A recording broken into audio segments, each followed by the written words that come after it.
Hi guys, Dinalon Signage is here. Ayan guys, subukan natin ang ating bagong camera. Ayan, ang ating USEC S9R sa halagang 5,800. Ayan, medyo road trip muna tayo dito guys. Ayan, syempre share ko na rin sa inyo kung yung ating video resolution, and then kayo na mag-comment at humusga. Pero ang ating video resolution ay 4K 60fps.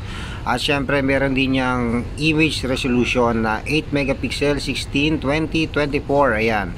Meron din niyang video angle na 185 degrees super wide. Ayan guys, kaya napakamura nitong USEC natin na S9R 5,800 lang. Ayan, nabubulol pa ako kasi medyo nagra-ride tayo dito guys.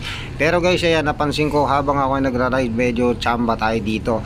Nakakita tayo ng dalawang NMAX. Ayan, nakikita nyo, swerte tayo dahil nasubukan natin tong napakaganda nating USEC na camera. Syempre built-in yung ating pinaka internal microphone, electronic image stabilization. Ayan, talagang hirap talaga pagka nag-drive guys. Ayan, syempre wifi supported na rin to. At syempre ang pinaka importante dito, ayan, napapansin nyo naman guys habang nagra-ride tayo, ang ating noise reduction. Ayan, meron din siyang 2.0 main LCD.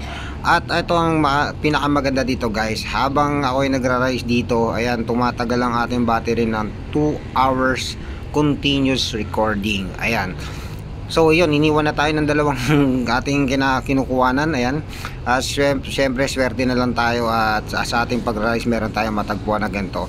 Kaya guys, sana wag nyong kalimutan na i-support si Dinalon Signage. Sana makita tayo sa daan, at syempre keep safety and ride talaga tayo guys. And wag muna tayong makalimot na magdasal bago tayo mag-ride.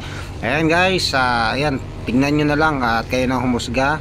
Mag-comment na lang kayo kung maganda ba tong ating camera. Ayan, napakagagaling talaga ng mga hirap na hirap akong habulin to guys, pero dahil natsambahan natin to, swerte na tayo. Ayan, okay guys, hanggang dito na lang ating video.